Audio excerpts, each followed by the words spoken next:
हरिओम। श्री गुरुभ्यो नमः। स्वागत है आप सभी का आज के इस व्याख्यान में।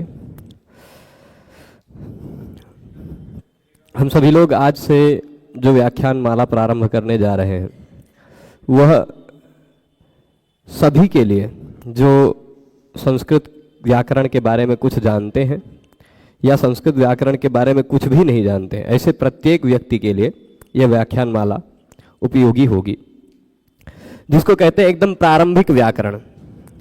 तो प्रारंभ से जो संस्कृत व्याकरण सीखना चाहते हैं ऐसे प्रत्येक व्यक्ति के लिए यह व्याख्यान माला परम उपयोगी होगी। उसके लिए नियमित रूप से कुछ प्रारंभ में सूचना दे देते हैं। पहले हम लोग इस व्याख्यान माला में जानेंगे क्या होता है व्याकरण, किसे कहते हैं व्याकरण, व्याकरण पढ़ना क्यों चाहिए, व्याकरण पढ़ने की पद्धति क्या होनी चाहिए, ये सब कुछ हम लोग पहले थोड़ा सा चर्चा करेंगे। फिर जैसे आपको दिखाई पड़ रही है यहाँ काशिका वृत्ति, काशिका वृत्ति भगवान पाणिनि के द्वारा लिखित अष्टाध्यायी पर संस्कृत में लिखी गई सरलतम व्याख्या है। काशिका के माध्यम से यदि पढ़ा जाए, क्योंकि एक ही शैली का आद्योपांत शुरुआत से लेकर अंत तक एक ही शैली का आश्रय लिया गया है, वही सरलतम शैली, जिस सूत्र को लेंगे उस सूत्र से विस्तृत व्याख्यान करते हुए चलेंगे, यही सरलतम शैली का आश्रय लेते हुए काशिका वृत्ति बनाई गई है। अब इसको भी हम लोग पढ़ेंगे, पर पहले हम जानते हैं कि क्या है व्याकरण। तो अच्छा, प्रारंभ में ही बता देते हैं, यह पूरी व्याख्यान माला पूर्णतः सभी के लिए निःशुल्क रहेगी। आप लोगों के परिचय में जितने भी लोग अयोध्या में हैं उन सभी लोगों को यहाँ इस व्याख्यान माला में जुड़ना चाहें तो उनको यहाँ नीचे पता दिया जा रहा है, वहाँ पहुँचा सकते हैं। ठीक है, वो लोग अध्ययन करें। तो बहुत ज़्यादा अभी आगे चलेंगे नहीं, धीरे धीरे धीरे धीरे हम लोग क्रमशः प्रारंभिक जो इसका पहला अध्याय है, यदि नियमित रूप से एक भी दिन एक भी व्याख्यान छोड़े बिना यदि हम पहला पूरा अध्याय पढ़ लें तो बाकी के 7 अध्याय बहुत सरल हो जाएंगे। छोटी मोटी बात नहीं बोल रहा हूं मैं। यदि पहले अध्याय के आप सभी सूत्र पढ़ लें तो बाकी के 7 अध्यायों के सूत्रों के अर्थ आप खुद ब खुद निकालने लग जाएंगे। ऐसी शक्ति आप में आ जाएगी। अब वो कोई शक्ति आएगी नहीं, क्योंकि आप शैली पहचान जाएंगे। भगवान पाणिनि की शैली क्या है, भगवान पाणिनि किस तरह से लिखते हैं, ये अभी आप समझ जाएंगे। ठीक है, तो ये समझने के लिए अब हम लोग थोड़ा सा प्रारंभ करते हैं। क्या है व्याकरण, व्याकरण किसे कहते हैं, तो इस पर बहुत विचार है। कहते हैं व्याक्रियन्ते व्युत्पाद्यन्ते शब्दाः अनेन इति व्याकरणम। सामान्यतः ये कहते हैं कि जिसके द्वारा शब्दों का व्युत्पादन किया जाए वो व्याकरण है। व्याकरण क्या है, शब्दों का व्युत्पादन किया जाए। आजकल समाज में, संसार में बहुत सारी फैक्ट्रियां हैं, बहुत सारी शुद्ध शब्दावली में कहें आजकल की भाषा में तो बहुत सारे प्रोडक्शन फैक्ट्री हैं, जिसको कहते हैं उत्पादन शालाएं, जहां पर बहुत सा कुछ उत्पादन होता रहता है। जो जिस वस्तु की उत्पादन की शाला है वहां उस वस्तु का उत्पादन होता है। तो यहाँ शब्द के उत्पादन की शाला है। इसको पढ़ने से आप शब्दों का उत्पादन करना जान जाएंगे, नए नए शब्द बनाना जान जाएंगे, और कोई भी संस्कृत का शब्द सुनते ही आपके मन में आ जाएगा कि हाँ ये शब्द शुद्ध है, ये शब्द अशुद्ध है। अच्छा, इसका फल क्या है, इसको पढ़ने से आप समग्र संस्कृत वाङ्मय में निहित सभी प्रकार के ज्ञान पर प्रवेश पा सकते हैं। यह मैं आपको जो प्रारंभ करने जा रहा हूं, यदि कुछ दिन आप नियमित पढ़ते हैं तो मैं आपको संपूर्ण संस्कृत साहित्य की चाबी दे रहा हूं, जिसके सहारे ये एक अध्याय पूरा पढ़ने पर आप पूरे व्याकरण को बढ़िया से खुद से पढ़कर समझ सकते हैं। स्वाध्याय से खुद से भी पढ़कर समझ सकते हैं, ऐसी बुद्धि आ जाएगी। पर कुछ रहस्य नहीं जान पाएंगे। मैं आपको बता रहा हूं, मैं ऐसी बहुत सारी बातें आपको बताऊंगा जो बातें हमारे गुरुजनों ने हमें नहीं बताई थी। पर ऐसा नहीं है कि मैंने खुद से कल्पना करके बताई है। गुरुजनों के बताने की शैली ही ऐसी होती है कि उसमें बिना बताए ही बहुत सारी चीजें पता चल जाती हैं। है ही भगवान पाणिनि का ग्रंथ ऐसा। तो आपको भी कुछ और, जितना मैं बताऊंगा कुछ उससे भी विस्तृत बताऊंगा, उससे कुछ और ज्यादा ही पता चलेगा। ये भी बात है। तो इसलिए व्याकरण ये सामान्य नहीं है, आपको समग्र संस्कृत साहित्य की चाबी मिल रही है जिससे आप किसी भी साहित्य को पढ़ सकते हैं।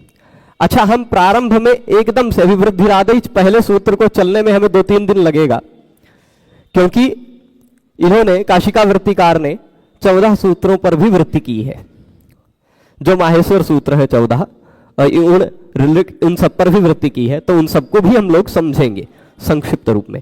क्या है अयुण, क्या है ऋलिक, क्या उसमें से किसी एक भी वर्ण को आगे पीछे करके हेर फेर करके काम चलाया जा सकता है, ये सब कुछ जानेंगे।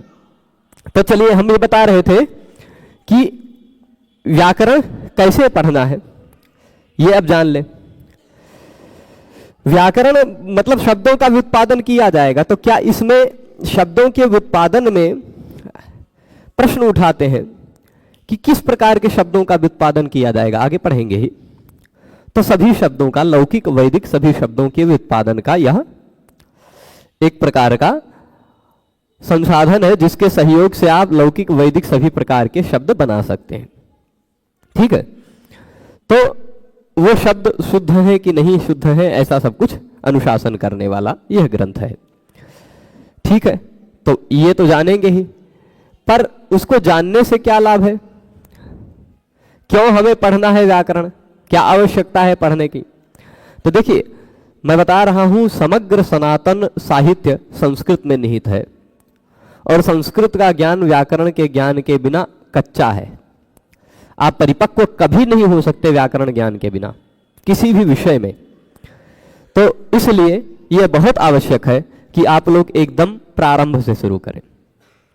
तो अब हम लोग व्याकरण क्यों पढ़ें, इस पर थोड़ा सा जो महाभाष्यकार का मत है संक्षिप्त में थोड़ा सा संकेत कर देते हैं कि रक्षार्थम, रक्षा के लिए पढ़ना है। व्याकरण को पढ़ना है हमें, किसके लिए पढ़ना है, रक्षा के लिए। किसकी रक्षा करनी है, किस पर आक्रमण हो रहा है, कौन ग्रस्त हो रहा है दुरात्माओं से, जिसकी रक्षा करनी है हमें। तो कहेंगे रक्षार्थम वेदानाम अध्ययनम व्याकरणम, वेदों की रक्षा करनी है हमें। जो व्यक्ति व्याकरण को जानता है वह व्यक्ति वेदों के वाक्यों में, वेदों के शब्दों में कहाँ लोप हो गया है, कहाँ आगम हो गया है, कहाँ एक वर्ण बदलकर दूसरा वर्ण बन गया है, वही तो ठीक से जान पाएगा, वही तो वेद का भली भांति रक्षण कर पाएगा। तो लोपागम वर्ण विकारज्ञों ही सम्यक वेदान परिपालयिष्यति इति, ऐसा भाष्यकार ने कहा। इसलिए वेदों की रक्षा के लिए हमें व्याकरण अवश्य पढ़ना चाहिए। ठीक है, पहला प्रयोजन बता दिया। वैसे कुल मिलाकर 18 प्रयोजन बताए हैं, लेकिन मैं शुरुआती 5 बता करके फिर आगे चलूंगा। खाली संकेत बहुत सारे विषयों को करूंगा, यदि आपकी रुचि होती जाएगी तो उन ग्रंथों को आप पलटकर पढ़ लेंगे। ठीक है, दूसरा कहा ऊह, क्योंकि हम तर्क कर सकें, क्योंकि हम विचार कर सकें, विभक्ति परिवर्तन इत्यादि कर सकें, क्योंकि सभी लिंगों में, सभी वचनों में, सभी विभक्तियों में वेदों में मंत्र नहीं कहे गए हैं। सूर्य देवता के लिए जो मंत्र कहा गया है या अग्नि देवता के लिए जो मंत्र कहा गया है, उसी मंत्र को, उसी विधि को यदि हमें सूर्य देवता पर प्रयोग करना है तो अग्नि का अग्नये कहेंगे, सूर्य का सूर्याय कहेंगे। यह कब कहेंगे, जब हम व्याकरण पढ़ेंगे तब यह ऊह कर पाएंगे। नहीं सूर्यायत्वा दुष्टम निर्वपामि की तरह हम अग्नायत्वा करने लग जाएंगे, है ना। जैसे देवीस्य, हम कई जगह देखे, कुछ जो आधुनिक विद्वान लोग होते हैं, कुछ पढ़े लिखे, थोड़े मतलब वो व्यंग्य अर्थ समझिए कैसे पढ़े लिखे, वो देवस्य की तरह देवीस्य कहते हैं, रमास्य कहते हैं, रामस्य नहीं, रमाया नहीं, रमास्य। तो अब ऐसे बोलने वाले लोग भी हैं। तो वो सब सही हम तब जान पाएंगे जब व्याकरण को पढ़ेंगे। इन सभी शब्दों की शुद्धि के ज्ञान के लिए व्याकरण पढ़ना आवश्यक है। अच्छा, यदि आप ब्राह्मण हैं तो आपका एक जन्मजात अधिकार है शब्दों को जानना, षडंग वेद का अध्ययन करना, 6 अंगों के साथ वेद का अध्ययन करना, यह आपका एक अकारण कर्तव्य बन जाता है। उसके पीछे क्या कारण है ये नहीं सोचना ही नहीं है। कुछ कुछ काम ऐसे होते हैं जो हमें क्यों करने हैं उसके पीछे कारण निहित होता है, पर यह निष्कारण धर्म है हमारा कि हमें, क्योंकि विद्या का प्रचार करना है, हमारा दायित्व ही यही है। स्वधर्मो, जो ब्राह्मण का स्वधर्म है वह अध्ययन अध्यापन, ये प्रारंभिक धर्मों में है ना। तो हम अध्ययन अध्यापन तभी कर पाएंगे जब थोड़ा सा समझेंगे। तो षडंग वेद का अध्ययन हमारा एकदम अनिवार्य कार्य है, और उस षडंगों में सबसे प्रधान अंग है व्याकरण, इसलिए भी हमें व्याकरण पढ़ना पड़ेगा। प्रधाने च कृतो यत्नः फलवान भवति, वो कहते हैं भाष्यकार कि हम जब प्रधान के पास जाते हैं, एकदम अच्छे जो सबसे प्रधान अंग है उनके पास जाते हैं, तो हम फिर जल्दी और सारा काम पूर्ण होता है। और सभी अंगों को पढ़ने के बाद व्याकरण पढ़ेंगे तो उतना शायद फलवान ना हो, पर व्याकरण पढ़ने के बाद और सबको पढ़ेंगे तो उससे आधे से भी कम समय लगेगा। तो इसलिए भी व्याकरण की महत्ता है। और व्याकरण सबसे लघु है, व्याकरण से अतिरिक्त और कोई लघु उपाय है ही नहीं जिससे शब्दों को जान सके। आप कल्पना तो कीजिए कि हम लोग उस पुस्तक को पढ़ने जा रहे हैं, उस ग्रंथ को पढ़ने जा रहे हैं जिसके 4000 छोटे छोटे वाक्यों या शब्दों को पढ़ने पर हम संस्कृत के अरबों खरबों शब्दों को पहचान पाएंगे यह शब्द शुद्ध है कि नहीं है। आप अरबों खरबों शब्दों को शुद्ध और अशुद्ध है कि नहीं है यह पहचान पाएंगे। नए शब्द जो अभी तक व्यवहार में नहीं भी हैं, यद्यपि व्यवहृत शब्दों का ही अनुशासन किया जाता है, पर फिर भी जो व्यवहार में नहीं है, आधुनिक जो बनने वाली वस्तुएं हैं, सामग्रियां हैं, उनके लिए भी हम नए शब्द का निर्माण यदि हो रहा है तो हम कह पाएंगे कि हाँ यह शिष्ट शब्द है, यह सही शब्द है ना। तो इसलिए ये अद्वितीय लघु उपाय है जिससे हम शब्दों को जान सके, इसलिए भी व्याकरण पढ़ना। और व्याकरण पढ़े हुए व्यक्ति को संदेह नहीं होता। असंदेहार्थम, असंदेह पहला रक्षा, ऊह, आगम, लघु और असंदेह, ये 5 मुख्य प्रयोजन बताए। क्यों पढ़ना व्याकरण? किमर्थम अध्येयम व्याकरणम? असंदेहार्थं चाध्येयम व्याकरणम, असंदेह के लिए। कभी कभी बहुत सारे शब्द ऐसे होते हैं जिन शब्दों में एक ही शब्द में अनेक अर्थ निहित होते हैं, अनेक ढंग से समास किया जा सकता है।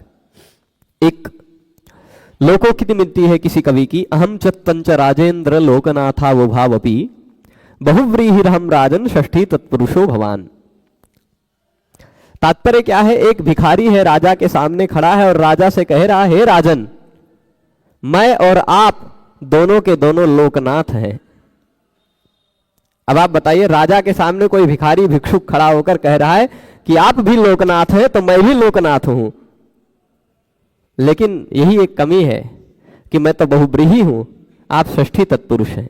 मतलब लोकः नाथः यस्य सः, लोक है नाथ जिसका, ऐसा लोकनाथ मैं हूं, सारा पूरा लोक ही मेरा नाथ है। और षष्ठी तत्पुरुष आप हैं, लोकस्य नाथः लोकनाथः वो वाले आप हैं, ठीक है। तो लोक के नाथ वाले लोकनाथ आप हैं और लोकः नाथः यस्य सः वो लोकनाथ मैं हूं, दोनों के दोनों लोकनाथ हैं। लेकिन अब लोकनाथ शब्द का कौन सा वाला अर्थ लेना है, इसमें संदेह हो जाएगा सामान्य लोगों को। मैं वैदिक उदाहरण नहीं दे रहा हूं, वहां इंद्र शत्रु वाला में जो हुआ था, इंद्र शत्रु हो जाएगा, स्थूल पृषतीम अग्निवारणुम आनद्वाहिम, स्थूल पृषती उदाहरण दिया है। तो ऐसे बहुत सारे उदाहरण हैं जहां अनेक समास हो सकते हैं। तो वहां संदेह हो जाने पर हम ये जान पाएंगे कि यहां अगर पूर्व पद में प्रकृति स्वर लगा है तो बहुव्रीहि, समास के अंतिम में उदात्त लगा है तो तत्पुरुष। यह स्वर के आधार पर व्याकरण पढ़ा हुआ व्यक्ति ही जान पाएगा और कोई नहीं जान पाएगा। इसलिए भी व्याकरण पढ़ना असंदेह के लिए, जिससे हमें किसी भी परिस्थिति में संदेह ना हो। अच्छा, ये व्याकरण, अब प्रश्न उठता है कि व्याकरण पहले आया कि भाषा पहले आई? क्या है? थोड़ा सा कल्पना कीजिए। पहले किसी ने व्याकरण लिखा होगा कि इस तरह से इस सूत्र को लगकर ये शब्द बनेंगे, तब लोग शब्द बनाना, शब्द बोलना शुरू किए। कि पहले लोगों ने शब्द बोलना शुरू किया, लोगों ने व्यवहार प्रारंभ किया, और उस व्यवहार में व्यवहृत शब्द शुद्ध शुद्ध कौन कौन से हैं, इसका लक्षण व्याकरण ने बनाया। बताइए, पहले भाषा या पहले व्याकरण? तो पहले भाषा है, सही है, फिर बाद में व्याकरण बनाए। व्याकरण कितने हैं? तो अनेक हैं। अनेक आचार्यों ने व्याकरण लिखे हैं। जिन अनेक व्याकरणों में सर्वाधिक प्रसिद्ध व्याकरण त्रिमुनि व्याकरण, जिनमें भगवान पाणिनि, भगवान कात्यायन और भगवान पतंजलि का हाथ है, वह त्रिमुनि व्याकरण, पाणिनीय व्याकरण तंत्र जिसको कहते हैं, वह सर्वाधिक प्रसिद्ध है, सर्वाधिक प्रसिद्ध है। तो इस कारण से हमें यह व्याकरण पढ़ना है। अच्छा, तो ये सामान्य चीजें हो गई। सबसे पहले भाषा आई, उस भाषा में जो लौकिक और वैदिक दोनों प्रकार की भाषाओं में जो व्यवहृत शब्द थे, जिनका व्यवहार किया जा रहा था, ऐसे शब्दों को शुद्ध है कि नहीं है यह बताने के लिए व्याकरण की आवश्यकता पड़ी, उनका अनुशासन करने के लिए व्याकरण की आवश्यकता पड़ी। ठीक है, तो अब व्याकरण बनाए इंद्र चंद्र। अब यह व्याकरण कैसा है? बहुत सारे अलग अलग पद्धतियों के व्याकरण हैं। मैंने भी स्वयं 4 व्याकरणों को देखा है। चारों में बहुत हद तक समानता है, पर कुछ कुछ जगह बहुत भेद है। भगवान पाणिनि का जो व्याकरण है, उसके साथ साथ सरस्वती कंठाभरणम भोज का है, वो पढ़ा है। फिर उसके साथ साथ हरिनामामृत व्याकरण है, उसमें तो भगवान के नाम से सब कुछ कर दिया है। एक हेमचंद्र का व्याकरण है, देखने में कुछ मामलों में वो पाणिनि की अपेक्षा भी लघु है, लेकिन साफ साफ दिखाई पड़ता है कि बहुत नकल किया गया है, बहुत अनुकरण किया गया है अन्य व्याकरणों का। तो ऐसा नहीं है कि पाणिनि जी ने भी अनुकरण नहीं किया, किया ही है। पाणिनि जी से पहले भी व्याकरण थे ही, क्योंकि पाणिनि जी भी अपने गुरु के पास, आचार्य वर्ष और उपवर्ष के पास जब गए थे, तो वो व्याकरण ही पढ़ने गए थे। उस समय कौन सा व्याकरण चल रहा होगा? कोई ना कोई तो व्याकरण चल ही रहा होगा। और ऐसा नहीं है कि जो 14 सूत्र हम लोग अयूण रंजक इत्यादि पढ़ते हैं, ये पाणिनि जी ने नया आविष्कार किया है। इससे पहले ही अग्नि पुराण इत्यादियों में इनका उल्लेख मिलता है, स्पष्ट उल्लेख मिलता है। तो अब अग्नि पुराण कहेंगे, कुछ लोग कहेंगे नहीं भाई, पहले पाणिनि व्याकरण आया, फिर अग्नि पुराण आया, अनुकरण कर लिया हो गया अग्नि पुराण में व्याकरण से। तो उन लोगों को बता दें कि पाणिनि व्याकरण से पहले महाभारत आया है, यह स्पष्ट है। और महाभारत में भी अग्नि पुराण का संकेत है। रामायण में भी कुछ हो सकता है संकेत मिल जाए, पर महाभारत में संकेत यानी पाणिनि व्याकरण में महाभारत का संकेत, और महाभारत में अग्नि पुराण का संकेत यानी पाणिनि व्याकरण से पहले का ही वो निश्चित है। ठीक है, तो उसमें ये सूत्रों के मूल बीज मिलते हैं। बहुत सारे सूत्रों के बहुत सारे सिद्धांत अग्नि पुराण में भी मिल जाते हैं। तो ऐसा नहीं है कि पाणिनि जी ने नया नया कुछ लिखा है। हाँ, पर जिस पद्धति से लिखा वह पद्धति उनकी मौलिक है, मौलिक पद्धति है। इतना सरल बनाकर लिख दिया है व्याकरण को कि सामान्य से सामान्य बालक समझ जाए। तो अब यह बात हो गई कि व्याकरण जो हम पढ़ेंगे, यह व्याकरण में पाणिनि जी ने कौन सा नया तरीका अपनाया है। तो कहा जाता है कि इंद्र और बृहस्पति के बीच में एक बार परिसंवाद हुआ था। बृहस्पति जी ने विचार किया कि जितने भी संस्कृत के शब्द हैं, शुद्ध शब्द हैं, उन प्रत्येक शब्दों का व्याख्यान किया जाए, एक एक सभी शब्द बताए जाएं। तो शुरू किया बृहस्पति जी ने व्याख्यान करना, इंद्र जी ने सुनना शुरू किया। व्याख्यान चलता रहा, श्रवण चलता रहा, व्याख्यान चलता रहा, श्रवण चलता रहा। कितना वर्ष बीत गया पता है? दिव्य 1000 वर्ष। दिव्य 1000 वर्ष मतलब समझ रहे हैं? कलयुग का लगभग 83%।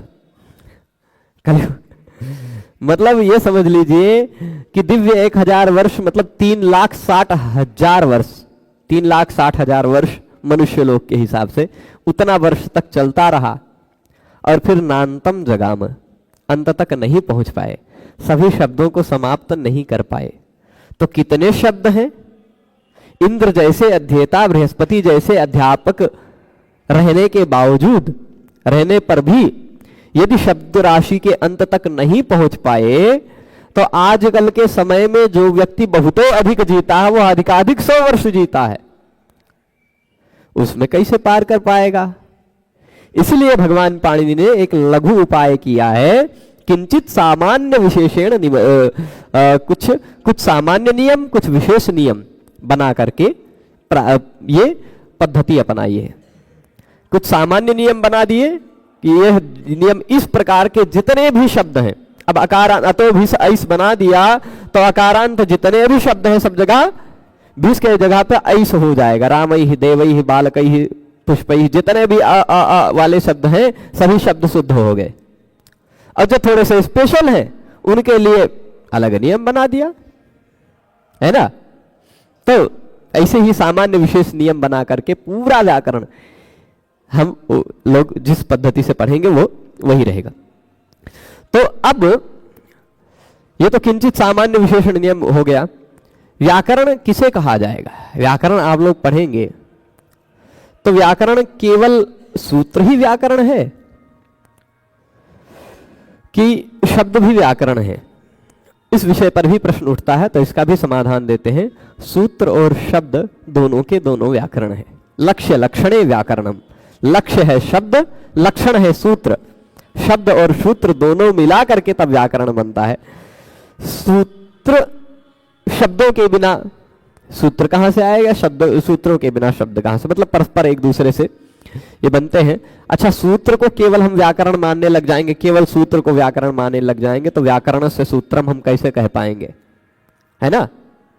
जैसे हम कहते हैं अरुणस्य पुस्तकम, तो अरुणस्य पुस्तकम कहते हैं तो अरुण अलग है, पुस्तक अलग है। वैसे ही व्याकरण से सूत्रम कहते हैं तो व्याकरण अलग है, सूत्र अलग है। ऐसा भी तो पता चलना चाहिए ना, वो कैसे सिद्ध होगा? इसलिए बहुत सारी और भी समस्या आती हैं। तो प्रोक्तादि तद्धित, भवेच तद्धित इत्यादि बहुत सारे, है ना? तो वो जब शब्द को व्याकरण मानने लग जाते हैं तब समस्या आती है।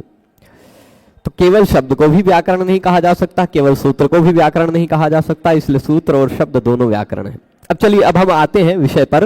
विषय में आप लोगों को समझना क्या है? व्याकरण का एक ऐसा हवा उड़ाए हैं लोग कि ये बहुत कठिन है, लेकिन मैं पूरी जिम्मेदारी से कहता हूं, यदि आप सावधान रहे, यदि आप नियमित रहे, यदि आप यहीं बैठे रहे स्वस्थ रूप से, या यदि आप जो देखने वाले लोग हैं वो स्वस्थ रूप से देखते रहे, तो आप कहेंगे 4-5 महीने में कि चमत्कार हो गया।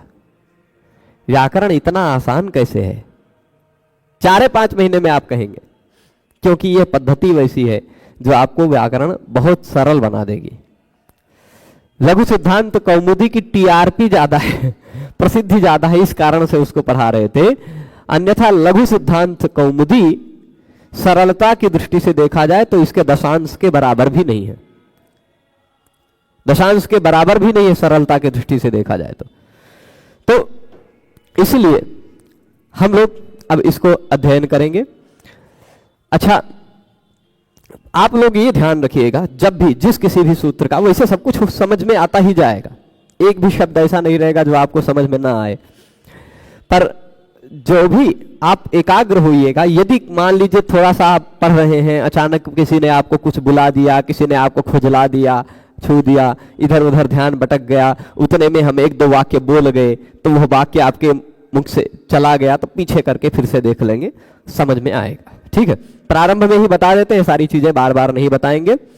और सभी लोग जो ऑनलाइन देख रहे हैं, मैं अब ये बताता हूं कि मैं किसी के कमेंट नहीं देख पाऊंगा, क्योंकि 2 जगह प्रयास कर रहा हूं कि लाइव जाए, तो इसलिए उत्तर आप जब व्याख्यान समाप्त होने का समय रहेगा तो एक साथ देखकर उत्तर आप लोगों को मिलेगा, विषय से संबद्ध प्रश्नों का ही। तो अब चलिए, यह है कहा जाता है कि ये जो शब्द राशि है ये अनंत है, अनादि है ना? द्वे ब्रह्मणि वेदितव्ये शब्द ब्रह्म परम चयत, शब्द ब्रह्म नरो ज्ञात्वा परम ब्रह्माधिगच्छति। कहते हैं कि 2 प्रकार के ब्रह्म जानने होते हैं। आजकल विदेशों में भी लोग अद्वैत की तरफ बहुत मुड़ रहे हैं, भगवान शंकराचार्य के अद्वैत की तरफ, पर ब्रह्म को जानने के लिए, परमात्मा कौन है इसको जानने के लिए। पर हमारी उपनिषद घोष पूर्वक कहते हैं द्वे ब्रह्मणि वेदितव्ये, 2 ब्रह्म जानने हैं, उनमें शब्द ब्रह्म पहले है, क्योंकि शब्द ब्रह्म को जाने बिना ही आप पर ब्रह्म को नहीं जान सकते। क्योंकि पर ब्रह्म को जानने का उपाय श्रोतव्यः मंतव्यः निधिध्यासितव्यः, सुनना है, मनन करना है, उस पर चिंतन करना है। तो क्या सोचेंगे, शब्द ही नहीं रहेगा तो क्या सुनेंगे, शब्द ही नहीं रहेगा तो इसलिए शब्द ब्रह्म नरो ज्ञात्वा, शब्द ब्रह्म के जानने में पहले हमें प्रयास करना है।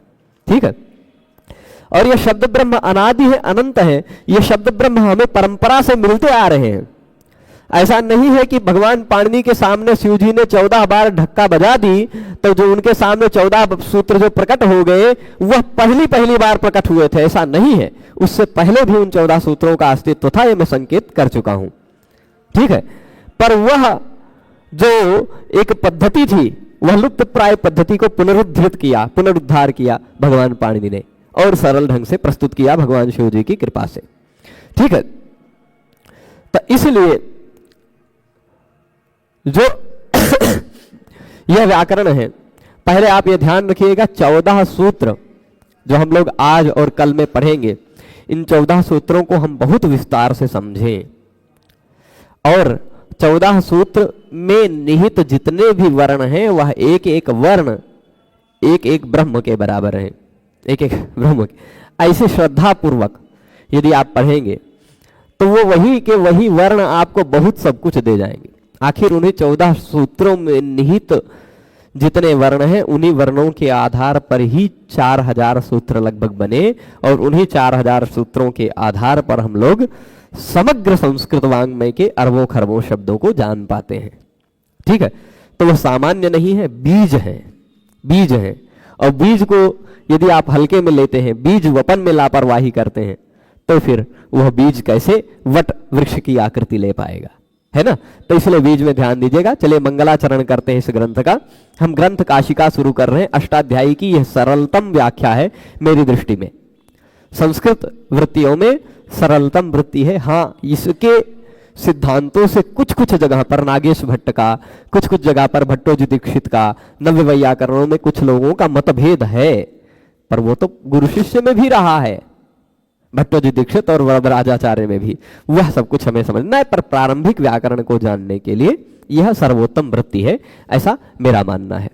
मैं अपने गुरुजी के पास जब आया था अयोध्या में, पूज्य ब्रह्मचारी गुरुजी के पास, और कहा था व्याकरण पढ़ना है, तो उन्होंने सबसे पहले दिन ही इसी को पढ़ाना शुरू किया था। प्रारंभ ही काशिका वृत्ति से किया था और संभवतः उन्होंने, मैं 2009 से 2023 के बीच, 2022 के आसपास तक का समय देखा हूं, उतने समय के बीच में उन्होंने और किसी को शायद वह वृत्ति नहीं पढ़ाई, पता नहीं। सौभाग्यशाली था, 4 अध्याय पढ़ा और फिर बाकी तो अपने आप खिल के आते रहते हैं। तब देखिए, चलिए मंगलाचरण करते हैं। वृत्तौ भाष्ये तथा धातु नाम पारायणादिषु विप्रकीर्णस्य तंत्रस्य क्रियते सार संग्रह। अच्छा, ये संपूर्ण व्याकरण तंत्र जो है, व्याकरण एक तंत्र है, तंत्र मतलब सिस्टम कह सकते हैं एक प्रकार की, एक भौतिक नहीं है यह, अन्यथा इसको कह सकते थे कि एक प्रकार की मशीनरी जिसमें डाल करके प्रोसेस करके हम लोग शब्द बना सकते हैं, पर एक भौतिक आकृति के बिना एक ऐसी प्रक्रिया है जिस प्रक्रिया का आश्रय लेकर हम लोग संपूर्ण शब्द राशि को बना सकते हैं। तो कह रहे वृत्तौ, वृत्ति में, वृत्ति क्या है? सूत्र का विवरण करने वाली जो, वो सूत्र का विवरण करने वाले जो वाक्य होते हैं उनको कहा जाता है वृत्ति। अच्छा, कुछ लोग यहां ऐसे विद्वान हैं जो वृत्ति और वार्तिक में अंतर नहीं समझते, है ना, ये कंफ्यूजन में मत रहिएगा। सूत्र का विवरण देने वाली जो होती है वो वृत्ति होती है। काशिका को भी हम वृत्ति कहते हैं, देखिए काशिका जो है ना, काशिका वृत्ति कहते हैं, काशिका वृत्ति है, ठीक। इसके लेखक वामन और जयादित्य, ये 2 लोग हैं। मतभेद है, कुछ लोग कहते हैं कि वामन ने 3 अध्याय, जयादित्य ने 5 अध्याय लिखे, कुछ लोग कहते हैं किसी ने 2 अध्याय, किसी ने 4 लिखा, कुछ लोग कहते हैं किसी ने 4, किसी ने 4 ऐसा करके लिखा है। इतना पर्याप्त व्यापक मतभेद मिलता है, पर इन दोनों ने खुद भी नहीं बताया कि हम दोनों ने कितना कितना लिखा है, ठीक है। तो इसी कारण पर ये दोनों मिलकर के, दोनों लोग मिल करके इस पूरे अष्टाध्यायी की वृत्ति को लिखे हैं। पहले अच्छे ढंग से भली भांति विचार करके एक ही शैली का आश्रय लिया गया है। पूरे ग्रंथ में प्रारंभ से अंत तक आपको एक ही शैली, सूत्र लेंगे, प्रत्येक शब्द को बढ़िया से व्याख्यान दे देंगे, उसमें शब्द में रहने वाले रहस्यों को बता देंगे, उसमें उदाहरणों को दे देंगे, उसके अन्य अन्य संदर्भों को दे देंगे, बस खत्म। तो एक साथ बहुत बढ़िया वृत्ति है ये। तो कह रहे हैं वृत्तौ, वृत्तियों में, भाष्य, भाष्य में, तथा धातु नाम पारायणादिषु। अच्छा, क्या होता है, मैं थोड़ा सा ऐसे बता देता हूं। कभी कभी हमारे पास व्याकरण के कुछ प्रश्न आते हैं, अरुण जी ये बताइए ये शब्द कैसे बना, तो हम कहेंगे यहां पर पाणिनि जी का नियम ये नहीं लगेगा, यहां पर वार्तिक एक लगता है, ठीक है, एक वार्तिक लगता है, उस वार्तिक से होगा। वार्तिक यानी कात्यायन जी के, यहां कात्यायन जी का सिद्धांत लगेगा। अच्छा, एक वार्तिक कुछ ऐसा वाक्य प्रश्न मिलता है जहां वार्तिक का भी नियम नहीं लगता है, वहां क्या होता है कि वहां भाष्यकार का ये वचन है, भाष्यकार के इस वचन के आधार पर यह सिद्ध होता है, ठीक है। या पाणिनि जी के सूत्रों में निहित इस शब्द पर ऐसा कुछ समझ करके एक ज्ञापक परिभाषा निकाली गई, उस परिभाषा से ये काम होता है। तो कहीं वृत्ति में कहीं कोई बात सुलझी पड़ी हुई है, कहीं भाष्य में कोई बात उलझी पड़ी हुई है, कहीं धातुओं में कोई बात छिपी हुई है। एक ही दा है, एक दैप है, एक दाप है, इन सब में थोड़ा थोड़ा जो अंतर है उनमें। और धातु पारायण नाम पारायण, धातु पारायण नाम पारायण, मतलब धातु पारायण उनको कहते हैं जो क्रिया के सूचक होते हैं, पठ गम हस भू इत्यादि जो हैं, भवती पठती खादती हसती इत्यादि जिनमें क्रियाएं निहित होती हैं वो धातु हैं। और नाम वो होते हैं जो शब्द हैं, राम श्याम अरुण इत्यादि, ये सब वो नाम है, ठीक। धातुओं के पारायण और नाम के पारायण में, वृत्तियों में विभिन्न वृत्ति जो विवरण देने वाले वाक्य हैं उन विभिन्न वाक्यों में, भाष्य में, तथा धातुओं के पारायण एवं नाम के पारायण इत्यादि में, इत्यादि में और सब कुछ ले लीजिए, गणपाठ हो गया, लिंगानुशासन हो गया, जो कुछ भी और लेना है वो ले लीजिए। उसमें जो ये विस्तृत तंत्र है, पूरा बहुत विस्तृत तंत्र है पाणिनीय, पाणिनीय तंत्र बहुत विस्तृत है। आपको बहुत सारी चीजों को पढ़ने के लिए पाणिनि जी ने कह दिया सर्वादीनि सर्वनामानि, क्या कह दिया? सर्वादीनि सर्वनामानि। अब सर्वादीनि कौन कौन से हैं? सर्व आदि। उसके लिए आपको जाना पड़ेगा गणपाठ में, और गणपाठ अलग से एक ग्रंथ है, उसी में परिशिष्ट में जोड़ दिया है। उसमें जाकर के फिर उस सूत्र नंबर पर पलट कर देखना पड़ेगा, तो सर्व विश्व उभ उभय डतर डतर अन्यतर इतर इत्यादि सर्वादि है। तो उस संदर्भ को देखने के लिए हमें दूसरे जगह जाना पड़ेगा, है ना। पाणिनि जी ने कह दिया प्रा आदि निपात है और प्रा आदि क्रिया के योग में उपसर्ग है। प्रा आदि कौन कौन से हैं वो उस सूत्र में लिस्ट नहीं दिया, उसको देखने के लिए आपको फिर गणपाठ में जाना पड़ेगा, ठीक है। अब ईता हकता कह दिया, ई की इत संज्ञा वाले जितने धातु हैं उनमें क्ता प्रत्यय ऐसा होगा। अब ई की इत संज्ञा वाले कौन कौन से धातु, वो धातु पाठ में जाकर देखना पड़ेगा, है ना। उलट उलट के इधर उधर जाकर देखना पड़ेगा। तो वह जो विप्रकीर्ण विखरा हुआ है, एक सूत्र का संदर्भ दूसरे से लगता है, एक सूत्र दूसरे से जुड़ा हुआ है, परस्पर एक दूसरे से बहुत बढ़िया से कनेक्ट है, ये सारे सूत्र जुड़े हुए हैं।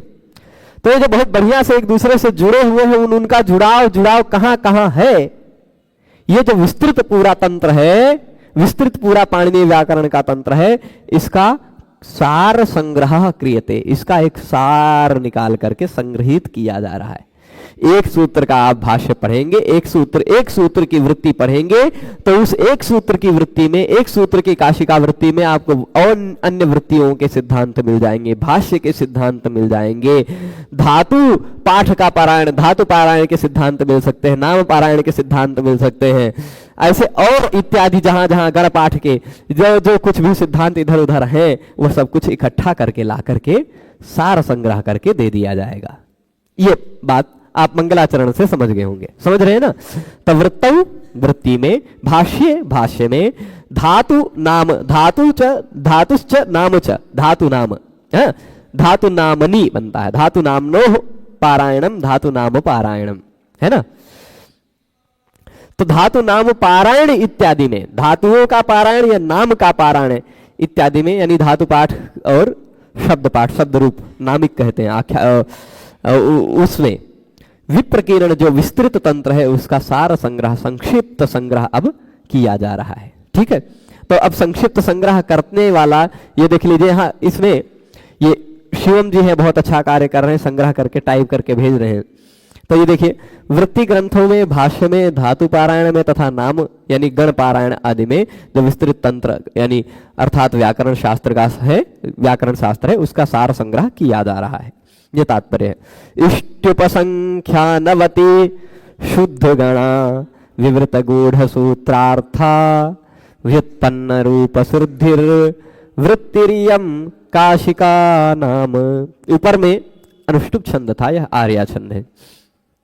यहां कह रहे हैं इष्ट्युपसंख्यानवती। इष्ट्युपसंख्यानवती, इष्टि कहते हैं किसको? भाष्य वचन को इष्टि कहा जाता है। कैसे भाष्य वचन को? यहां भी आगे बताएंगे। सूत्रों के द्वारा जिसकी साधुता न दिखाई गई हो, मतलब ऐसे कुछ शब्द होते हैं ना, ऐसे कुछ शब्द होते हैं जो सूत्रों के द्वारा बन नहीं पाते हैं, और उन शब्दों को बनाने के लिए यदि भाष्यकार भगवान पतंजलि ने कुछ वचन कह दिए हैं तो उस वचनों को इष्टि कहा जाता है। ठीक है, सूत्रों के द्वारा जो बातें नहीं सिद्ध होती हैं पर भाष्य के द्वारा वो बात सिद्ध हो जा रही है, तो उस बात को भी यहां इन्होंने उपसंख्यान कर लिया है। क्या कर लिया है? इष्टि उपसंख्यान, यानी बहुत सारी बातें सूत्रों से सीधे सीधे नहीं सिद्ध होंगी, भाष्य से सिद्ध होंगी, वार्तिक से सिद्ध होंगी, उनका भी उपसंख्यान, उनका भी परिगणन, उनको भी यहां व्याख्या कर दी गई है। ऐसी इष्टियों के उपसंख्यान वाली, भाष्य वचनों की भी व्याख्या वाली शुद्ध गणा। अच्छा, गणपाठ बहुत मिश्रित मिलते हैं, कुछ कुछ शब्द इधर उधर के जोड़ दिए जाते हैं गणों में, गणपाठों में।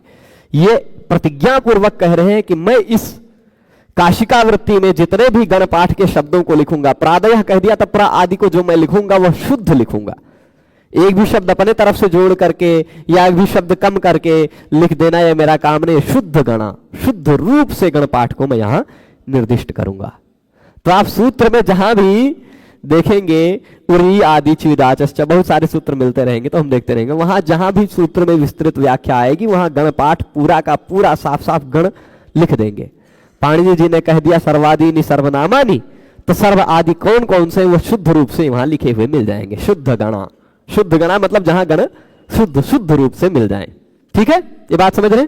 तो इष्टियों का उपसंख्यान है, यानी भाष्य, ऐसे भाष्य वचनों का उपसंख्यान है, ऐसे भाष्य वचनों का कि जो भाष्य वचन असिद्ध शब्दों को सिद्ध करने के लिए आए थे। सूत्रों के द्वारा असिद्ध शब्द, सूत्रों से बहुत सारे शब्द नहीं बन पाएंगे, तो ऐसे शब्दों को सिद्ध करने के लिए कुछ भाष्य के वचन आएंगे, वो भाष्यों के वचनों का उपसंख्यान यहां किया गया है।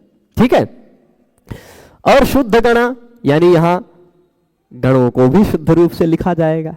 शुद्ध गणा काशिका वृत्ति ही, तो शुद्ध गणा की भी विशेषता आप समझ गए।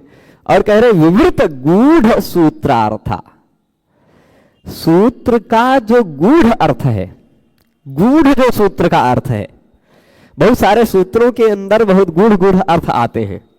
सूत्र की विशेषता यही है, अल्पाक्षरम, अल्प अक्षर वाला होता है, लेकिन सारवत, सार बहुत भरा होता है। कहीं कहीं बहुत गूढ़ बातें होती हैं, तो वह गूढ़ जो सूत्र का अर्थ है, वह गूढ़ सूत्रार्थ यहां विवृत हो जाएगा, यानी उसका विवरण मिल जाएगा। कैसी वृत्ति है यह?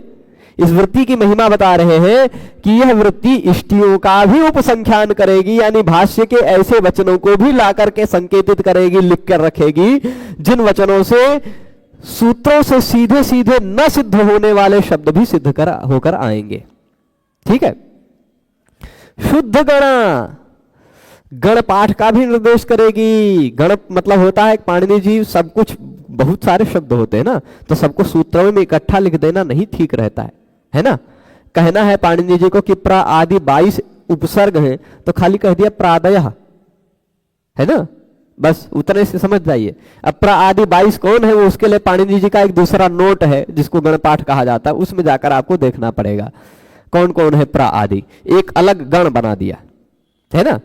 तो वैसे ही तो शुद्ध गणा, उस शुद्ध गण का भी यहां निरूपण किया जाएगा। विवृत गूढ़ सूत्रार्थ, गूढ़ सूत्र के गूढ़ अर्थों का भी निरूपण किया जाएगा। व्युत्पन्न रूप सिद्धि, और रूपों की सिद्धि का भी व्युत्पादन किया जाएगा।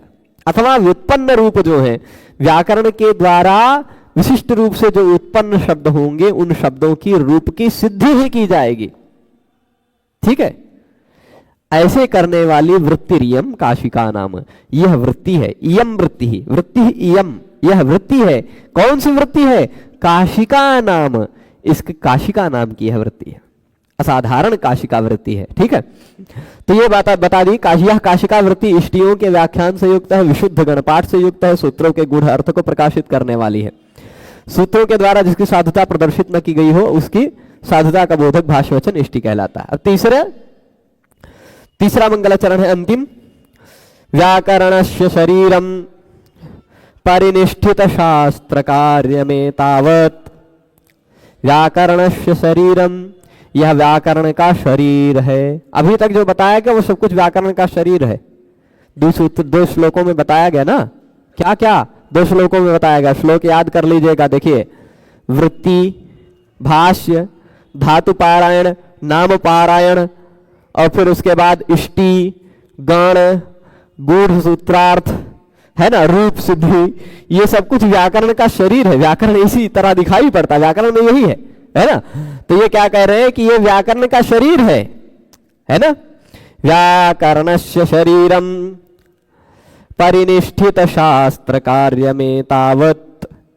परिनिष्ठित शास्त्र कार्यम, परिनिष्ठित शास्त्र कार्यम कहते हैं कि व्याकरण शास्त्र का परिनिष्ठित कार्य यही है। ठीक है, यानी क्या है कार्य? वृत्ति, भाष्य, धातु, नाम, पारायण, इष्टि का उपसंख्यान, शुद्धों का, गणों का शुद्ध निरूपण, यही व्याकरण का परिनिष्ठित कार्य, इतना ही है। ठीक है, शिष्टः परिकरबन्धः क्रियते स्य ग्रंथकारेण। तो शास्त्र कार्य अब तक के आचार्यों ने इतना सब कुछ शास्त्र कार्य कर डाला है ना। क्या? वृत्ति, भाष्य इत्यादि लिख डाले हैं अब तक के आचार्यों ने। अब इसका शिष्टः परिकर बंधा, सब इधर उधर जो बिखरे हुए हैं उनको एक साथ परिवार की तरह बांध करके, जोड़ करके, इकट्ठा रखने का काम क्रियते अस्य ग्रंथकारेण। अस्य यानी यह पूरे व्याकरण के शरीर का परिकर बंधन किया जा रहा है, जोड़ करके, एकत्रीकरण करके ग्रंथकार के द्वारा, है ना, इसको किया जा रहा है।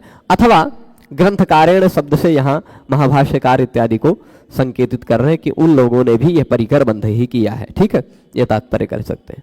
तो अब चलिए, काशिका वृत्ति के अंतर्गत अब प्रत्याहारों का निरूपण होता है। मंगलाचरण समाप्त हो गया। अथ प्रत्याहाराः, यहां से जो विषय शुरू हो रहा है, इस विषय को समझे बिना व्याकरण में कुछ नहीं जान सकते, तो थोड़ा सा सावधानी से, ठीक है, थोड़ा सा सावधानी से कह रहे हैं कि काशिका वृत्तौ प्रत्याहाराः।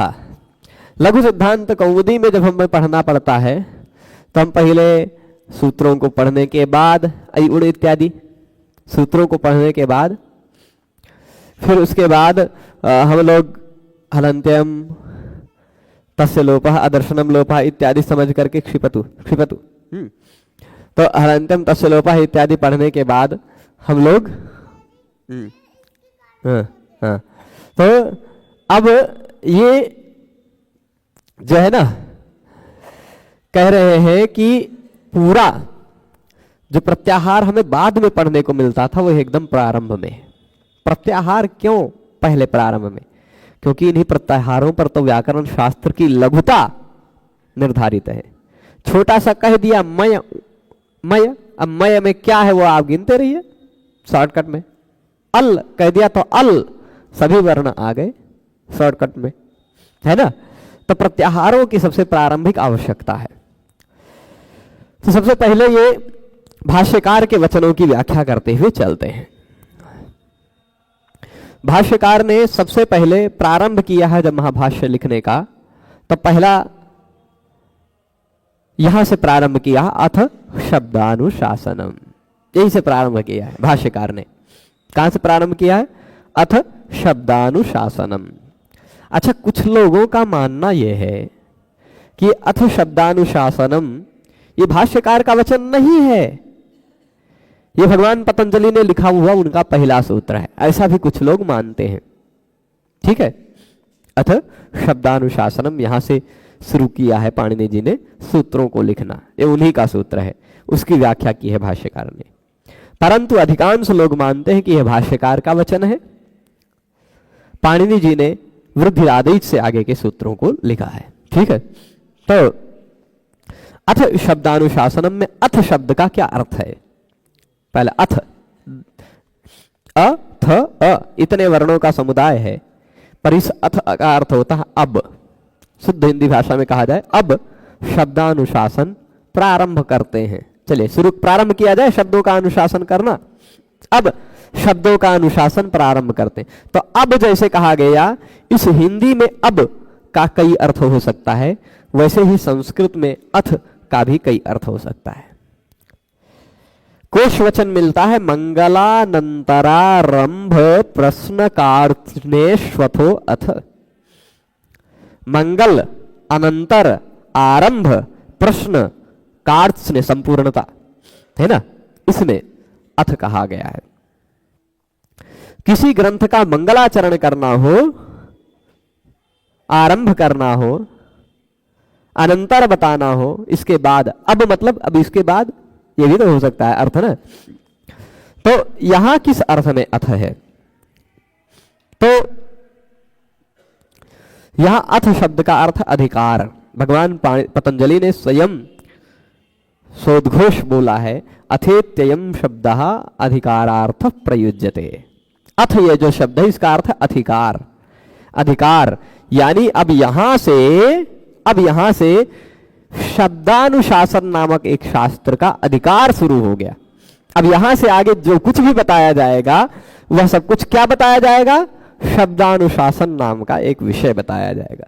शब्दानुशासन विषय है क्या? जिसमें हम लोग शब्दों का अनुशासन करेंगे। कौन से शब्द सही हैं, कौन से शब्द अशुद्ध हैं, ये सब कुछ हम जानेंगे। अच्छा, तो शब्दानुशासनम का तात्पर्य क्या? शब्दानाम अनुशासनम। क्या? शब्दानाम अनुशासनम, शब्दानुशासनम। शब्दों का जो अनुशासन है वह शब्दानुशासन है। ठीक है, तो अथ शब्दानुशासनम। अब शब्दों का अनुशासन हम लोग करेंगे, तो किन शब्दों का अनुशासन करेंगे? प्रश्न यही हुआ, किन शब्दों का? क्या नदी तालाब इत्यादि, नदी झरना इत्यादि में जो आवाज आती है वो भी, उनका भी अनुशासन होगा? क्या भूस्खलन, भूकंप, झंझावात, है ना, पर्वत टूट टूट के गिरते हैं, पत्थर आपस में टकराते हैं, या और भी संसार में तमाम व्यवहार होते रहते हैं, ढोलक नगाड़ा इत्यादि बजता है, उससे भी शब्द सुनाई पड़ता है ना। बढ़ई यहाँ टेबल बनाते रहते हैं, उसका भी शब्द सुनाई पड़ता है। तो क्या सभी शब्दों का अनुशासन होगा? किन शब्दों का अनुशासन? तो कह रहे लौकिकेशाम शब्दानाम, यही प्रश्न पूछा है। क्या सभी शब्दों को हम लोग देखेंगे कि अब बढ़ई ये जो बजा रहा है शुद्ध बजा रहा है कि नहीं बजा रहा है? क्या झरने की जो आवाज आ रही है वह शुद्ध आ रही है कि नहीं आ रही, ये भी अनुशासन करेंगे हम लोग? कहेंगे नहीं। भर्तृहरि जी ने इस पर एक संकेत किया है, द्वावपादान शब्देषु शब्दौ शब्दविदो विदुः एको निमित्तम शब्दानाम अपरोर्थे प्रयुज्यते। भर्तृहरि का कहने का मतलब है उपादान शब्द है, उपादान शब्द उन्होंने प्रयोग किया है। उपादान शब्द के यदि प्रयोग कर दिया तो उससे पता चलता है कि कोई शब्द ऐसा भी होता होगा जो उपादान शब्द नहीं है।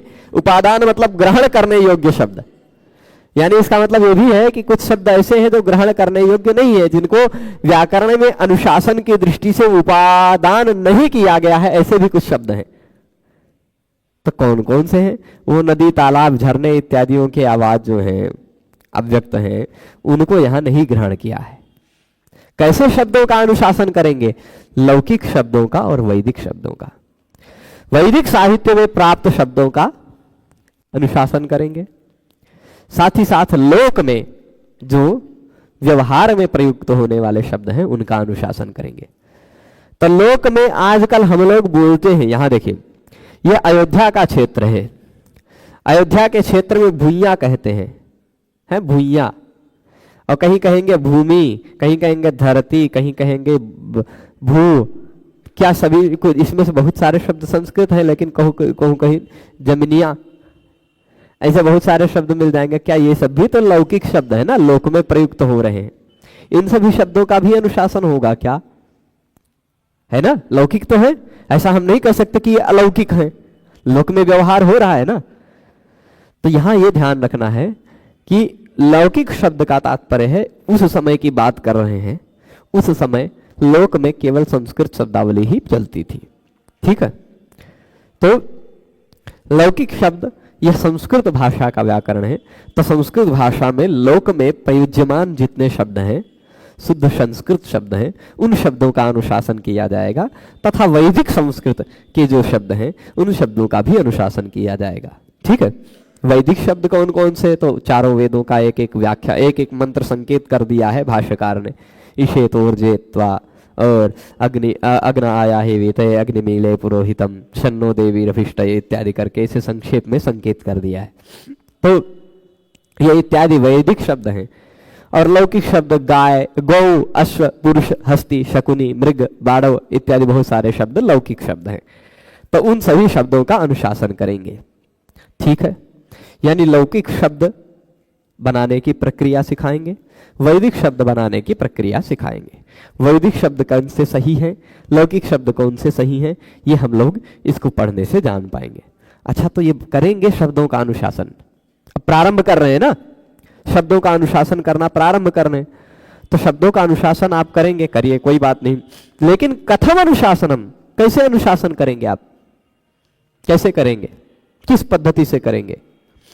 तो कह रहे प्रकृत्यादि विभाग कल्पनया, प्रकृति इत्यादि का विभाग कल्पना की जाएगी। ठीक है, अब देखिए मैं एक खाली छोटा सा उदाहरण देता हूं, छोटा सा उदाहरण देता हूं कि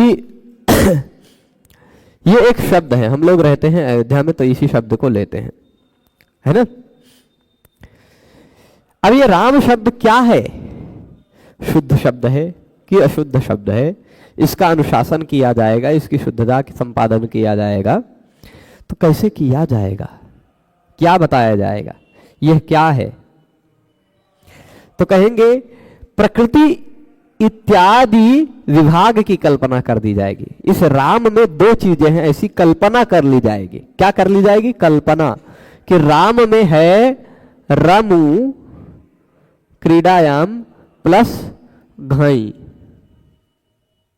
ये प्रकृति आदि, प्रकृति आदि, ये प्रकृति हो गया, ये प्रत्यय हो गया। तो प्रकृति आदि यानी प्रकृति प्रत्यय इत्यादि विभाग उसमें कर दिया जाएगा। शब्दों में विभाग कर करके, शब्दों का ऑपरेशन कर करके हम लोग देखेंगे कि ये सिस्टम इसका ठीक ठाक है कि नहीं है। अच्छा, ये जो प्रकृति प्रत्यय इत्यादि विभाग है, यह कल्पना मात्र है, ये बात ध्यान रखिएगा। ऐसा नहीं कि राम शब्द घई प्रत्यय से ही बना है, और किसी व्याकरण में कोई दूसरा प्रत्यय भी हो सकता है। पाणिनीय व्याकरण में पठति पठतः पठन्ति इत्यादि के लिए तीतः अतिप्तः जी प्रत्यय लगाते हैं, लेकिन मैंने जो अन्य व्याकरण पढ़ा है वहां तीतः अंति इत्यादि प्रत्यय बनाया है। पाणिनीय व्याकरण में डा रौ रस इत्यादि लुट लकार में प्रत्यय बताते हैं, वहां ता तारौ तारह, तासे आत्मने पद में तासी तास्था तास्त परस्मई पद में, और तासे तासाथे ताध्वे ऐसा प्रत्यय सीधे सीधे प्रत्यय लिख दिया। तो पाणिनि जी को कैसे पता चला कि यहां डा प्रत्यय है, उनको कैसे पता चला ता प्रत्यय है? शब्द वही बनेगा, ता से भी शब्द वही बनेगा, डा से भी। यानी ये जो प्रकृति प्रत्यय का विभाग है, यह कल्पना है, यह व्याकरणकार की अपनी मौलिक कल्पना है। व्याकरण लिखने वाले ने, भगवान पाणिनि ने सभी शब्दों का साक्षात्कार किया एक साथ, और इन शब्दों में इस तरह से हम विभाजन कर देंगे तो इस प्रकार का प्रत्यय एक बना देंगे, इस प्रकार की प्रकृति बना देंगे। ऐसा प्रकृति इत्यादि की विभाग की परिकल्पना की। और उस रमु धन घई, हो सकता है वो घई से ना बनाना चाहते, यदि वो अण से भी बनाना चाहते तो भी यही बनता, अण प्रत्यय लगा देते, है ना, तो भी यही बनता। लेकिन चाहे जिस तरह से जो प्रकृति प्रत्यय इत्यादि का विभाग कल्पना करके ये शब्द बनाते हैं, ठीक है। पर अण प्रत्यय के लिए कोई सूत्र नहीं बनाया, घय प्रत्यय से ही उसको बनाया। तो प्रकृति इत्यादि विभाग कल्पना, ये समझ रहे हैं? अब यहां तक फिर से समझिएगा। अब शब्दों का अनुशासन प्रारंभ किया जा रहा है, जिसमें हम लोग देखेंगे कौन सा शब्द शुद्ध है, कौन सा शब्द अशुद्ध है, किस प्रकार शब्द निर्माण होते हैं, ये सब कुछ हम देखेंगे। और फिर उसके बाद शब्दों के अनुशासन में हम लोग और भी देखेंगे क्या, किन शब्दों का अनुशासन किया जाएगा। तो लौकिक शब्दों का और वैदिक शब्दों का, दोनों प्रकार के शब्दों का, ठीक। लौकिका नाम वैदिका नाम च। कथम अनुशासनम, कैसे अनुशासन करेंगे? तो कह रहे हैं प्रकृति प्रत्यय इत्यादि के विभाग की कल्पना करके, ठीक है। ये समझ रहे हैं यहां तक? अच्छा, सामान्य विशेषवता लक्षणेन, ठीक, कुछ सामान्य नियम बता करके अथवा कुछ विशेष नियम बता करके। आज हम लोग अयुण में नहीं प्रवेश करेंगे, यहीं तक ये पढ़ने के बाद शास्त्र प्रवृत्ति अर्था तक पढ़ने के बाद रोकेंगे। और अभी आप लोग भी जो इसको अधिकाधिक प्रचार कीजिएगा, जो लोग और आ सकते हैं आपके मित्रों में और गुरुकुलों में पढ़ रहे हैं और विद्यालयों में रह रहे हैं, जिन तक ये सूचना नहीं पहुंच पाई है, ऐसे लोगों तक ये सूचना पहुंचाइएगा। बहुत सारे बच्चे हैं जिनके पास मोबाइल नहीं है, तो हम सोशल मीडिया का प्रयोग करके उन तक नहीं पहुंच सकते हैं, उनको यही प्रबुद्ध बनाना पड़ेगा सामने बैठा के, ठीक है। तो ऐसे लोगों तक बताइएगा। तो सामान्य विशेषवता लक्षण, सामान्य और विशेष रूप वाले लक्षण से बताएंगे। अब क्यों करना भाई वर्णों का उपदेश क्यों करना है? जब हमें ये यहां तक हो गया, कुछ सामान्य नियम बताएंगे, कुछ विशेष नियम बताएंगे। मतलब क्या है सामान्य नियम, क्या है विशेष नियम? सामान्य नियम उसे कहते हैं जो ज्यादा पर लागू होता हो, विशेष नियम उसे कहते हैं जो कम लोगों पर लागू होता हो, ठीक है। जैसे मान लीजिए यहां इतने सारे लोग बैठे हुए हैं, मैं ऐसे कह दूं यहां कोई एक आ गया हो दान देने वाला, मैं ऐसे कह दूं कि इन सबको अष्टाध्यायी की पुस्तक दे दो, लेकिन रोहित जी को काशिका दे दो, ठीक। सामान्य नियम विशेष नियम हो गया। अब जो सबके लिए कहा गया वह सामान्य नियम हो गया, जो रोहित जी के लिए कह दिया गया वह विशेष नियम हो गया ना। तो सामान्य और विशेष इस तरह से नियम बनते हैं। अब आप बताइए, क्या रोहित जी को भी अष्टाध्यायी मिलेगी? मैंने मत देना ऐसा नहीं कहा है, मैंने कहा सबको अष्टाध्यायी दीजिए, रोहित जी को काशिका दीजिए। तब अष्टाध्यायी और काशिका में सबको मूल अष्टाध्यायी मिल जाएगी, इनको व्याख्या के साथ काशिका मिल जाएगी, पर इनको अष्टाध्यायी वाली पुस्तक नहीं मिलेगी। मना नहीं किया है मैंने, लेकिन फिर भी नहीं मिलेगी। यही होता है सामान्य नियम और विशेष नियम। कह दिया गया सभी ब्राह्मणों को दही दो, लेकिन यही कौंडिन्य जो बैठे इनको मट्ठा दे दो, तक्रम ब्राह्मणेभ्यो दधिदीयताम तक्रम कौंडिन्याय। तब सभी ब्राह्मणों को दही भी मिल जाएगी, कौंडिन्य जी को तक्र भी मिल जाएगा, लेकिन सभी ब्राह्मणों में कौंडिन्य भी है, फिर भी उनको दही नहीं मिलेगी। तो ऐसे ही इस प्रकार के शब्दों से ये प्रत्यय लगाओ, लेकिन उसमें से इस धातु से ये प्रत्यय लगा दो। अलग अलग सामान्य, कुछ सामान्य नियम बता देंगे जो सभी धातुओं पर लगेगा, लेकिन उसी समय से कुछ विशेष धातुएं जो थोड़ी सी स्पेशल है उनके लिए अलग नियम बना देंगे, ठीक है। तो इसे एक द्वि नियम से ही पूरा काम चल जाएगा। तो सामान्य विशेषवता लक्षणे, ये बात भी आप समझ गए होंगे, ठीक है। तो अव्यक्त शब्दों के भी है कुछ अनुशासन, तो वहां जो हम व्यवहार करते हैं जिन अव्यक्त शब्दों का, उन्हीं का अनुशासन है। वह अव्यक्तानुकरणे, अव्यक्त शब्दों का नहीं, अव्यक्त के अनुकृत शब्दों का है ना। तो अब तो चलिए ठीक है, कुछ सामान्य नियम बताएंगे, कुछ हम विशेष नियम बताएंगे, इस तरह से शब्दों का अनुशासन होगा, ठीक है। तो शब्दों का अनुशासन करने के लिए अयुण ऋलृक एओंग अयौच हजावरट लण यमंगणनम झभय घडधश जबगडदश खफ छठ थ चट तव कपय सर हल, ये 14 सूत्र की क्या आवश्यकता पड़ी? इन वर्णों के उपदेश की क्या आवश्यकता पड़ी? किमर्थः वर्णानाम उपदेशः, वर्णों का उपदेश किस लिए किया गया? क्या आवश्यकता है वर्णों के उपदेश को करने की? क्या आवश्यकता है वर्णों का उपदेश करने की? तो इसलिए कह रहे हैं प्रत्याहारार्थ, प्रत्याहार निर्माण के लिए, ठीक है। इन सारे विषयों को हम लोग कल पढ़ेंगे, आज रोका जाता है यहीं। लेकिन थोड़ी सी छोटी छोटी सूचनाएं हैं कि ये जो व्याख्यान माला है यह नियमित चलेगी अष्टमी प्रतिपदा को छोड़कर, अष्टमी प्रतिपदा और त्रयोदशी को भी छोड़कर, यानी 15 दिन में 12 दिन इसकी कक्षाएं होंगी, 3 दिन नहीं होंगी, ठीक है। महीने भर में 24 दिन होंगी, 6 दिन नहीं होंगी, ऐसा मान लीजिएगा, ठीक है। क्यों? क्योंकि उन दिनों पर व्याकरण नहीं पढ़ना चाहिए, उन दिनों पर हम लोग केवल वाल्मीकि रामायण पढ़ेंगे। दूसरी बात कि यह जो व्याख्यान माला प्रारंभ हुई है यह पूर्णतः सबके लिए निःशुल्क रहेगी। इसके लिए आप अभी कुछ है दिक्कतें, प्रयास यह है कि 9 फरवरी के बाद किसी भी वीडियो पर कोई ऐड नहीं आएगा, और हाँ उसके साथ साथ ये सारे वीडियो आपको अधिकाधिक जगह पर मिलेंगे, जिससे आपको इसको खोजने में कठिनाई नहीं होगी। सरल संस्कृत व्याकरण चैनल पर भी मिलेगा आपको, सरल संस्कृत व्याकरण फेसबुक पर भी मिलेगा आपको सारे वीडियो क्रम से, और उसके साथ साथ ही सर्वज्ञ गुरुजी ने कहा है कि आप इसको हमारे चैनल पर भी डालिएगा तो संस्कृत गंगा में भी आपको यह मिलेगा निःशुल्क पूर्ण रूपेण। और जगत गुरु भगवान ने भी कहा है कि अपने भी यहाँ पढ़ेगा तो हमारे जो गुरुजी हैं जगत गुरु भगवान, उनके भी चैनल पर ये सारे व्याख्यान अपलोड होंगे। सब जगह ये अपलोड होंगे, कहीं कोई कॉपीराइट नहीं होगा। जहां से आपको पढ़ना है वहां से आप पढ़े, पर नियमित पढ़े, यही हमारा उद्देश्य है। चाहे जहां से आप इन सभी जगहों पर सभी पद्धतियों से ये व्याख्यान उपलब्ध होंगे। प्रतिदिन 5:30 बजे आप लोग जुड़े और इसका लाभ उठाएं।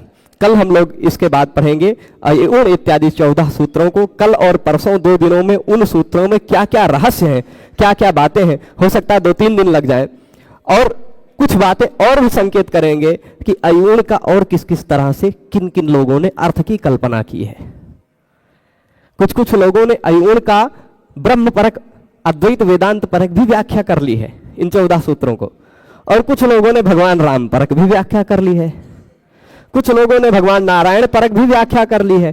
तो थोड़ा थोड़ा वो भी संकेत करूंगा ग्रंथों के साथ, यदि आपको रुचि होगी तो वो भी आप लोग भविष्य में पढ़ लेंगे, ठीक है। पर ये शब्द ब्रह्म है, इनको जितनी श्रद्धा से आप लोग नियमित पढ़ेंगे उतना आप लोगों का लाभ होगा। प्रश्न है कि लघु सिद्धांत कौमुदी का रूप सिद्धि पढ़ रहे हैं तो उसको भी अनवरत रखें। बिल्कुल, समय यही समस्या है कि मैं 10 से 4 एक विद्यालय में नियुक्त हूं, वहां मुझे रहना ही पड़ता है, ठीक। तो रहना ही पड़ता है 10 से 4, उस बीच में मैं समय नहीं दे पाता हूं, फिर शाम को ही समय दे पाता हूं, यही एक व्यवस्था है। और शाम को श्रीमद् वाल्मीकि रामायण भी पढ़ाना रहता, भी इसी के तुरंत बाद उस पर लाइव होंगे। तो इसलिए इतने ही समय में, पर मैं प्रयास करूंगा कि रात में घर पर बैठकर रिकॉर्ड करके उसको और बढ़िया से उस पद्धति से आप लोगों को मिलता रहे। पर इस तरह से नियमित नहीं रहेगा, पर लघु सिद्धांत कौमुदी भी आपको पूर्ण रूपेण शब्दशः पढ़ाया जाएगा, ठीक है। ये नियमित चलेगा। वह आपको अतिरिक्त समय में, सुबह के समय में 10 बजे हो सकता है या और किसी समय आपको YouTube पर वीडियो अपने आप अपलोड हुआ मिल जाए, ठीक है। सभी को जुड़े रहने के लिए बहुत बहुत धन्यवाद। नमो नमः।